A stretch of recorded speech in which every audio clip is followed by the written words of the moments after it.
Ibu yang dikasihi oleh Tuhan, berjumpa kembali di dalam renungan harian GP Kris Pangkal Pinang.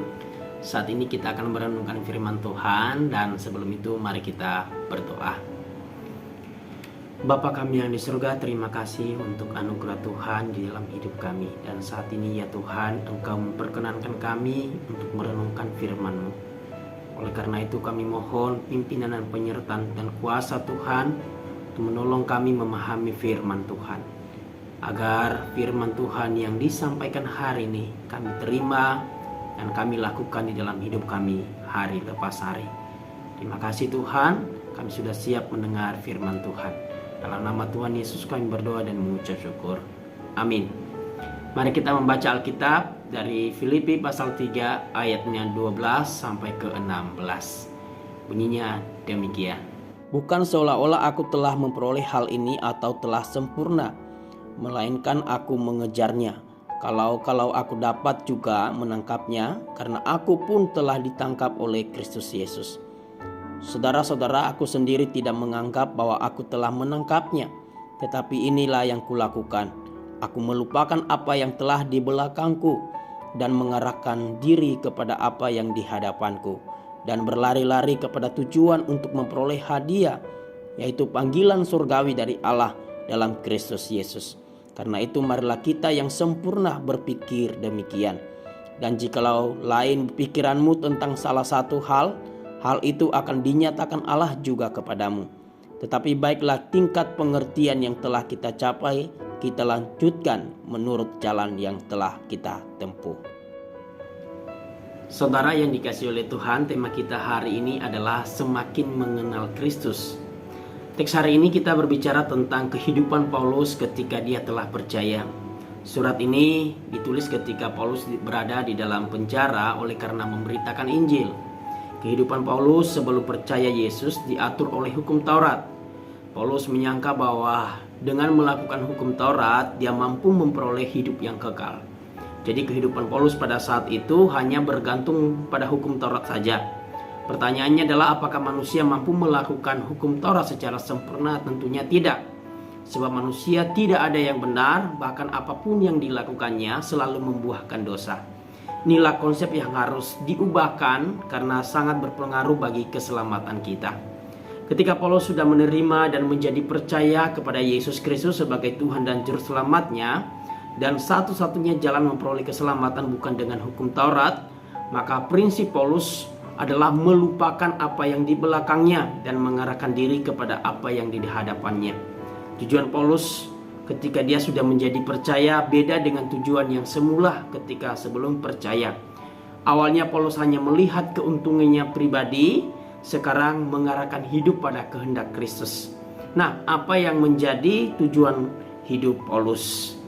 1. Mengesampingkan keberhasilan di masa lalu dan mengarahkan diri pada keberhasilan di masa depan. Keberhasilan Paulus di masa lalu adalah berhasil ditangkap oleh Yesus dan berhasil menjadi orang percaya. Paulus berhasil menjadi anggota kerajaan Allah dan menjadi anak Allah yang secara khusus dipakai oleh Tuhan untuk menjadi rasulnya. Paulus mengesampingkan keberhasilan itu, yang artinya bahwa Paulus tidak merasa cukup dengan percaya saja. Orang yang memandang keberhasilan di masa lalu tidak akan pernah maju karena merasa sudah cukup. Tetapi Paulus lebih memandang keberhasilan yang akan didapatnya ke depan dan bagaimana hidupnya bisa menjadi berkat bagi orang lain. Orang percaya saat ini ketika mereka telah yakin diselamatkan oleh Yesus, maka mereka menganggap itu sudah cukup. Orang-orang seperti ini masih belum mengenal kebenaran yang sesungguhnya. Di dalam kekristenan ada yang namanya disiplin dan usaha orang percaya setelah memperoleh keselamatan itu. Ayatnya yang ke-13 dalam bahasa Indonesia sehari-hari berkata demikian. Tentunya saudara-saudara, saya sesungguhnya tidak merasa bahwa saya sudah berhasil merebut hadiah itu. Akan tetapi ada satu hal yang saya perbuat, yaitu saya melupakan apa yang di belakang saya dan berusaha keras mencapai apa yang ada di depan. Artinya bukan berarti Paulus sudah memperoleh kemenangan yang sejati, tetapi masih memiliki perjuangan hidup ke depan. Seandainya Paulus menoleh ke belakang dan melihat semua pengalaman itu, memungkinkan sekali dia untuk berpuas diri dan berbangga atas apa yang sudah diraihnya. Namun Paulus tidak melakukan itu.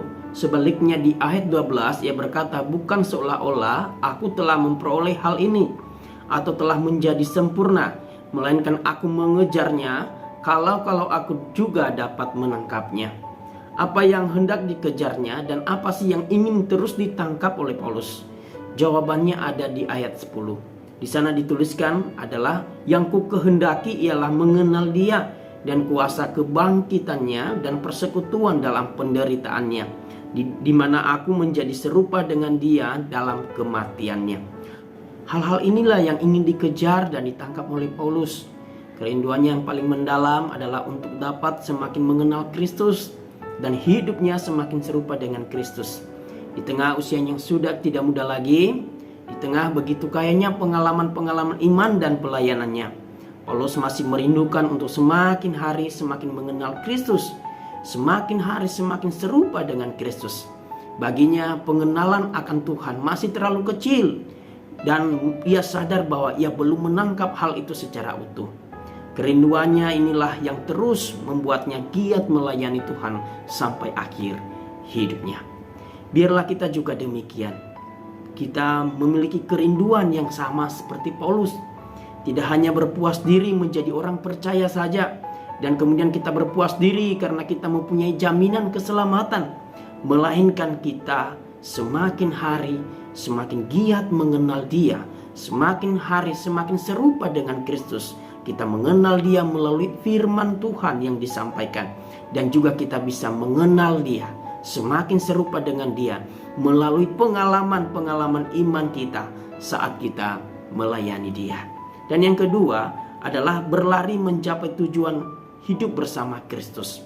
Paulus berlari sekuat tenaga untuk mencapai tujuan tanpa melihat ke belakang, tetapi fokus pada tujuan hidupnya ke depan, yaitu menyenangkan hati Tuhan. Tujuan hidup kita adalah memuliakan Tuhan dan menikmati Dia selamanya. Paulus berlari untuk memperoleh kemenangan dengan sasaran yang tepat. Paulus tidak sedikit pun terus mengagung-agungkan masa lalunya, kemudian dia berpuas diri. Ia pun tidak sedikit pun berpikir untuk berhenti dalam pelayanannya.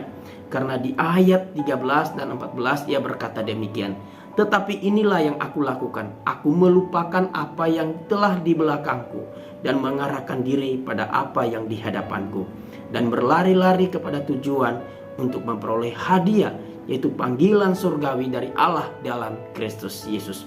Paulus terus berlari tanpa sedikit pun merasa bahwa ia sudah mencapai garis finish. Baginya hanya kematianlah yang dapat membuatnya berhenti berlari dan berlari. Memang berbicara tentang pengenalan akan Kristus, tidak boleh ada seorang pun yang merasa bahwa ia sudah cukup mengenal Kristus begitu rupa. Pengenalan akan Kristus bagi kita adalah proses seumur hidup. Selagi kita diberikan kekuatan, selagi kita diberikan pengertian, selagi kita diberikan kesempatan oleh Tuhan, maka gunakanlah itu untuk melayani Dia. Semakin giat kita melayani Tuhan, di sana ada pengalaman-pengalaman iman yang membuat kita semakin hari mengenal kasih karunia-Nya. Di sana kita mendapatkan bahwa hidup kita semakin serupa dengan Kristus. Karena pengenalan akan Kristus adalah seumur hidup, maka melayani Tuhan itu juga seumur hidup. Amin. Tuhan Yesus memberkati.